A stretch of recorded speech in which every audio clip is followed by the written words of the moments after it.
mən bütün gün dərs oxumamışam və mənim dərs elədiyim müddət sadəcə səhər idi. Məndən soruşanlar olmuşdu ki, tarixi necə yaxşı yadda saxlaya bilərik? Bloq fənlərinə yoxsa buraxılış fənlərinə fokuslanaq. Bizim özümüzə ayıracağımız vaxt çox azdır da. Bunu yaxşı dəyərləndirmək lazımdır.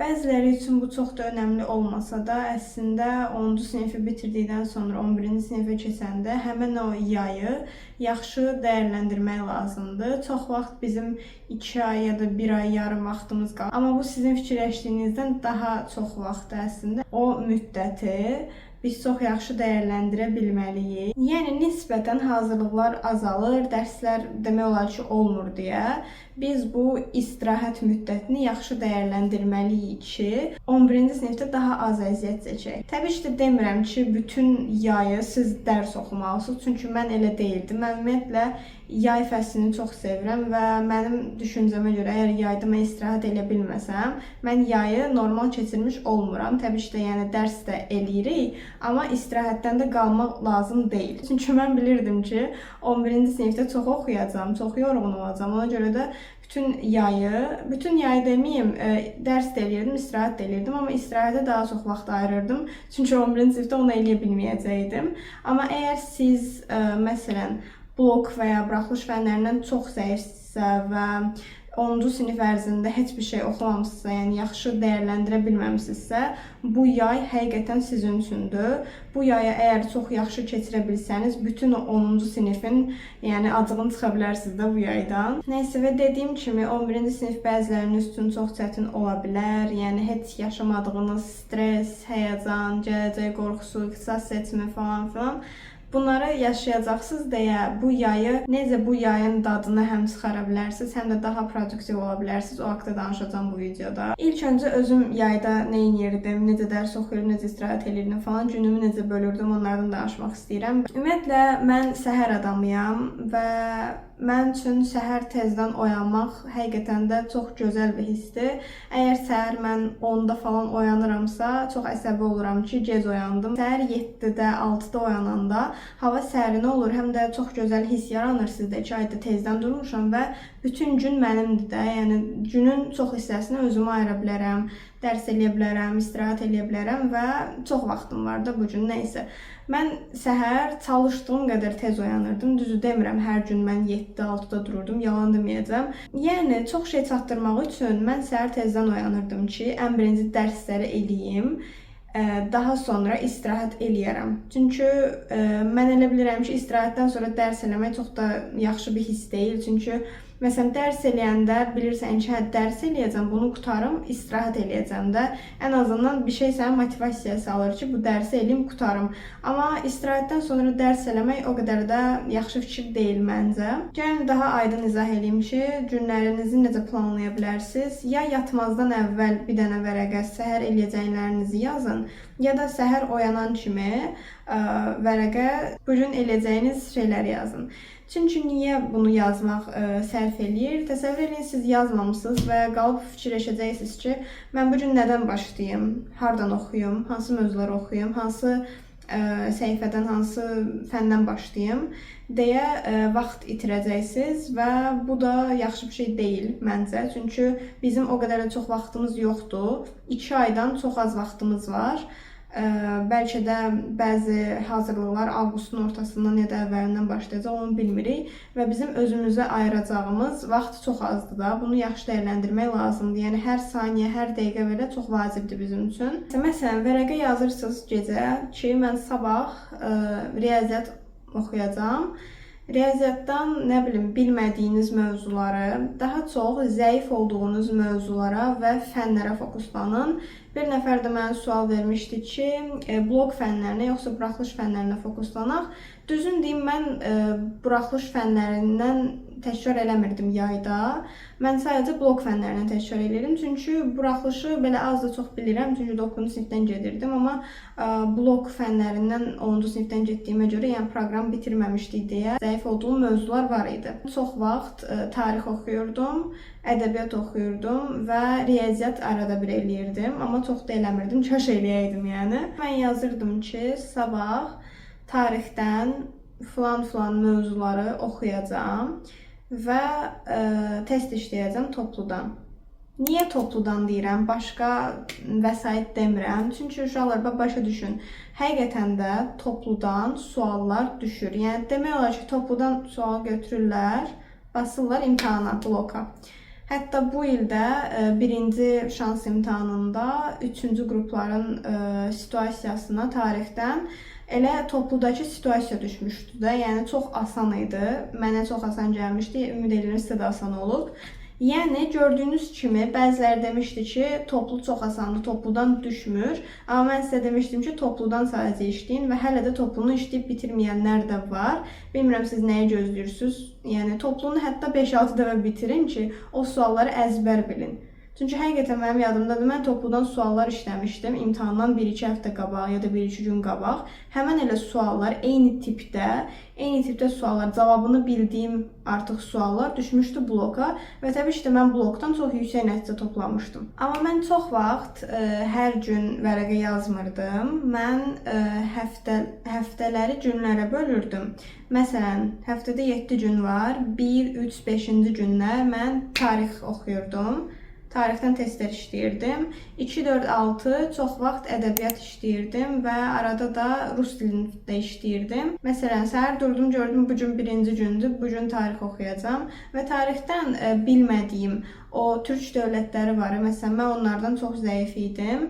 Türk dövlətlərini mən yay ərzində oxudum, öyrəndim, testlərini işlədim və həqiqətən də inanın mənə, mən 11-ci sinif ərzində o mövzuları oxumadım. Çünki o qədər yaxşı yadımda qalmışdı bu yay ərzində. Yəni mən bilmirəm, 11-ci sinifdə oxudum heç bir mövzu bu dövlətlər qədər, yəni o qədər yadımda qalmamışdı da. Yəqin ki, bu bilmirəm, məncə bilirsiniz o nə üçündür. Çünki siz 5 də müəllim yanına getmirsiniz, ümumiyyətlə müəllim yanına getmirsiniz yayda və fokuslandığınız şey təkcə bir dənə mövzu olur. Həqiqətən də o bir mövzunu çox yaxşı oxuyursunuz, daha sonra testlər işləyirsiniz deyə çox yaxşı yadınızda qalır. Məndən soruşanlar olmuşdu ki, tarixi necə yaxşı yadda saxlaya bilərik? Çox gözəl metoddur bu. Mövzunu çox diqqətli oxuyun. Elə oxuyun ki, sanki ikinci dəfə bunu oxuya bilməyəcəksiniz. Yəni o qədər diqqətli oxuyun. Hətta oxuya-oxuya da qeydlər apara bilərsiniz. Mən belə eləyirdim. Daha sonra mövzunu oxuyub bitirən kimi həmən mövzuya aid topludan testləri işləyin. Bütün testləri işləyin, açıq, qapalı, yəni fərqi yoxdur. Onların hamısını işləyin. Hətta mən elə eləyirdim, situasiyanı açırdım.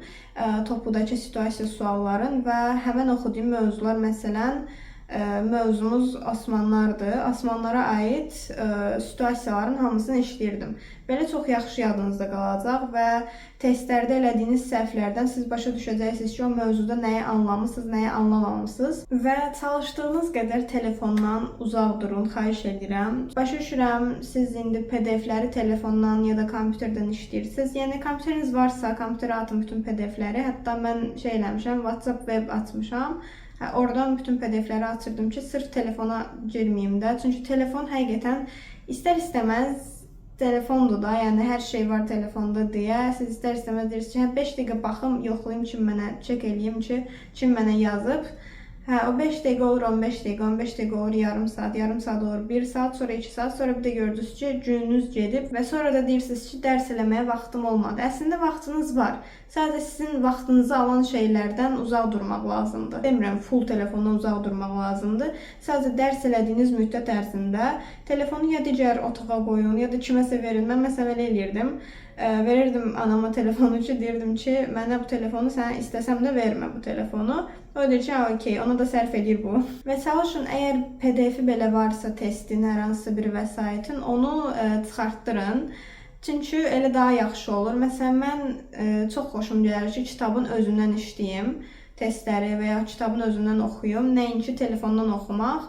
Bilmirəm, mən romantizə eləməyi çox sevirəm dərsləri, ona görə ola bilər bəlkə də. Ona görə də mən bütün testlərimi çıxartdırırdım, kopya eləyirdim. Çünki həqiqətən bəzi vəsaitlər var idi ki, artıq satışda yox idi, köhnə olsalar da, yəni maraqlı testlər idi və həqiqətən də yəni dimin toplusuna oxşar testlər idi deyə mən onları çıxartdırırdım. Yəni 100 səhifə, 200 səhifə olsa da çıxartdırırdım ki, telefonda olmasın. Yəni istəyirsiniz, əgər sizin imkanınız da varsa, belə eləyə bilərsiniz. Amma əgər deyirsinizsə, yox, mən telefondan baxmaq istəyirəm və heç bir distraction-a yol verməyəcəm, onda eləyə bilərsiniz. Amma həqiqətən də Yəni biz başa düşürük, hamımız başa düşürük ki, telefon həqiqətən bizim vaxtımızı çox aparır və produktiv olmama səbəblərimizdən biri də telefondur bu günlər. Təbii ki də yaydır deyə sizə deyə bilmərəm və demərəm ki, bütün gün gedin dərs oxuyun və heç bir istirahət falan eləməyin. Çünki bu mümkünsüz bir şeydir, hətta yayda yəni. Bayaq dediyim kimi, necə 1, 3, 5-ci günlər tarix oxuyurdum, 2, 4, 6 rus dil ədəbiyyat oxuyurdum. O necə eləyirdim? 1, 3, 5 tarix oxuyacamsa, səhər məsələn mən çalışırdım tez durum. Səhər əgər 7-də, 8-də durmuşamsa, səhər 9-dan saat 1-ə kimi, çox vaxt 12-yə kimi mən dərs eləyirdim və çalışırdım ki, bu bir neçə saat ərzində bütün dərslərimi bir gün ərzində sığışdırım və mənim dərs elədiyim müddət sadəcə səhər idi. Günortadan sonra və axşam bütün gün mənə qalırdı və nə istəyirdim onu da eləyirdim. Yəni demək istəyirəm ki, mən bütün gün dərs oxumamışam, amma dərsi də normal oxuyurdum, fokuslanaraq oxuyurdum ki, ən azından bu 3-4 saatı normal dəyərləndirə bilim. Ki, bilim ki, mən bu gün nəsə elədim, özüm üçün nəsə elədim ki, gələcəkdə özümə yatırım elədim də, yəni 11-ci sinif üçün. Mən özümə istirahəti filmlərə, seriallara baxaraq verirdim. Mən dərsimi ona görə eləyirdim ki, nəhayət bu dərsim qutaracaq və mən filmə baxacam. Bilmirəm siz necə, amma mən filmlərə baxmağı çox sevirəm. Və əgər siz də film, animasiya ya da anime tövsiyələri istəyirsinizsə, mənim bunun üçün ayrı bir videom var, oradan baxa bilərsiniz. Həqiqətən də ən yaxşı filmləri oradan seçib sizin üçün bir-bir adlarını da yazmışam və hər film haqqında da məlumat vermişəm. İstəyirsiniz baxa bilərsiniz. Daha sonra hobiləriniz varsa, nə bilim, axşam rolik sürmək, velosiped sürmək, hətta günorta belə də eləyə bilərsiniz. Yəni, səhərinizi belə dəyərləndirin ki, bütün qalan gün sizə qalsın. 10-cu sinifdə mən bir dənə videodan bir cümlə eşitmişdim. Hansı ki, həqiqətən də çox kömək olurdu mənə. Ümid edirəm sizə də kömək olar bu cümlə. Bu cümləni mən hərfiyyən, yəni tərcümə eləməyəcəm Azərbaycan dilinə. Ümid edirəm başa düşərsiniz. Studying doesn't suck as much as failing. Haçan ki, mənim motivasiyam olmurdu dərs oxumağa, çox yorulurdum, bezirdim, hətta deyirdim ki, mən niyə dərs oxuyuram falan.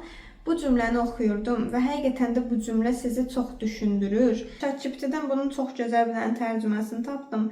Dərs oxumaq əziyyətli ola bilər, amma uğursuz olmaq ondan daha da ağırdır. Bu həqiqətən insanı çox düşündürür. Bizim məktəbdə bir dənə müəllimimiz var idi. O deyirdi ki, əgər sən bu gün öz gələcəyin üçün çalışmırsansa, ümumiyyətlə oxumağa təkcə aid deyildi. Gələcək üçün çalışmaq təkcə oxumaqdan ibarət deyil. Əgər sən bu gün çalışmırsansa gələcəyin üçün, bu çalışmamağın peşmanlığını sən bütün ömür boyu çəkəcəksən.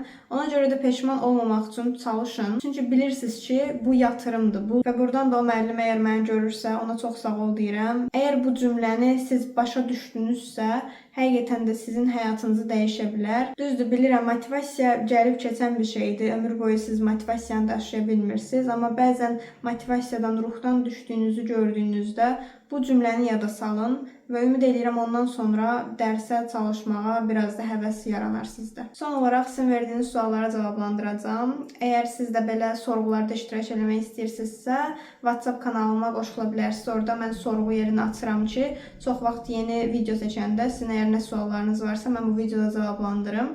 Əgər qoşulmaq istəyirsinizsə, kommentə linkini qoymuşam, oradan qoşula bilərsiniz. 11-ci sinif hər kəsin dediyi kimi çətindirmi? Ya da 11-ci sinifdə əlavə olimpiadalara getsək, dimlə bircə yürüdə bilərikmi?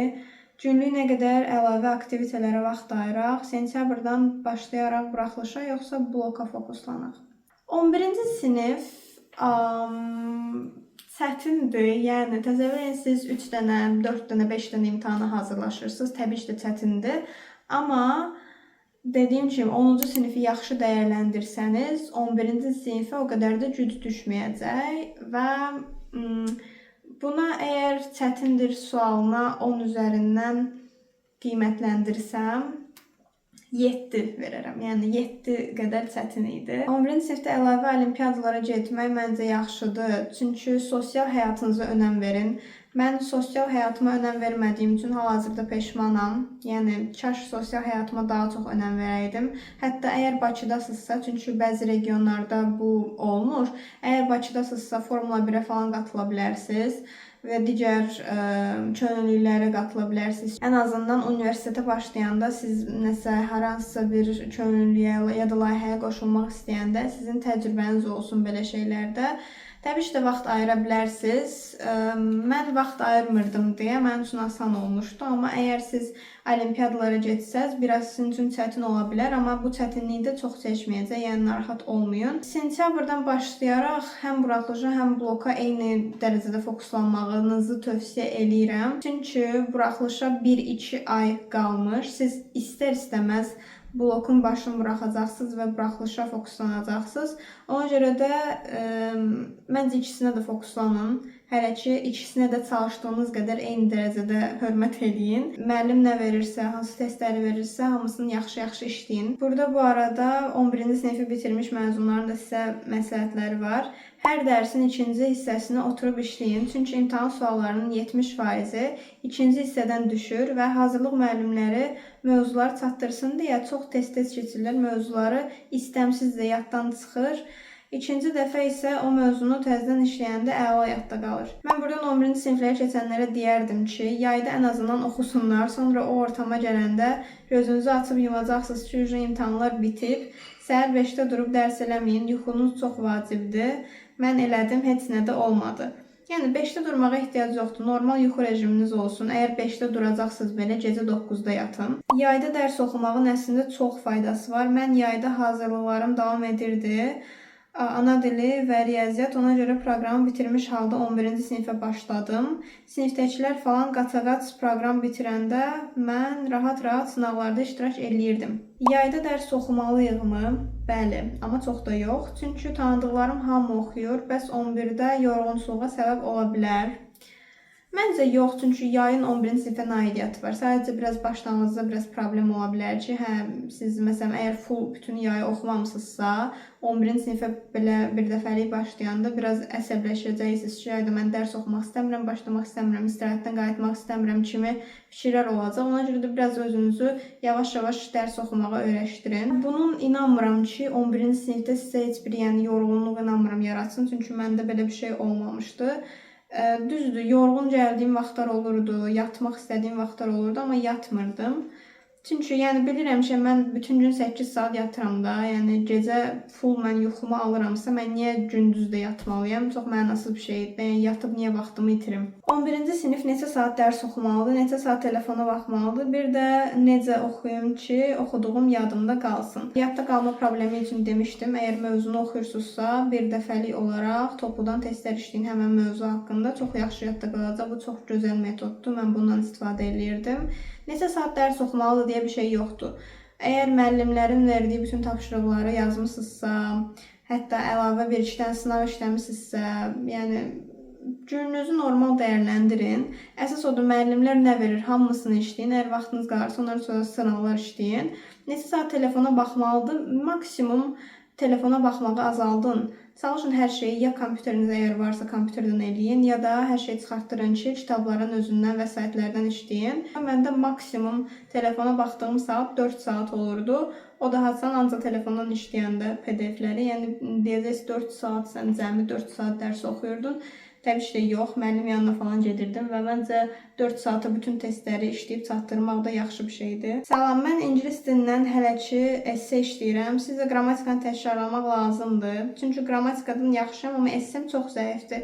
Dediyim kimi 10-cu sinifdə nədən çətinlik çəkirsinizsə, hansı mövzulardan, nədənsə zəifsinizsə, ancaq ona fokuslanın ki, bütün yayı ancaq bir şeyə fokuslansanız, həmən o şeydə çox güclü olacaqsınız.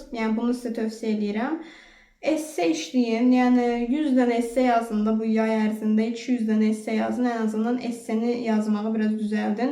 Çünki ingilis dilinin qrammatikası çox rahatdır və 11-ci sinifdə bunu çatdıra bilərsiniz də. Deməli, mən 550 plus bal toplamalıyam. Xəyalım ingilis dili müəllimi olmaqdır. 9-cu sinifdə 216 bal toplamışam. Elə hamı deyir ki, oxusan alınacaq. Necə edək daha effektiv dərs oxumaq üçün? Məlum 1 ay sonra 5 hazırlıq.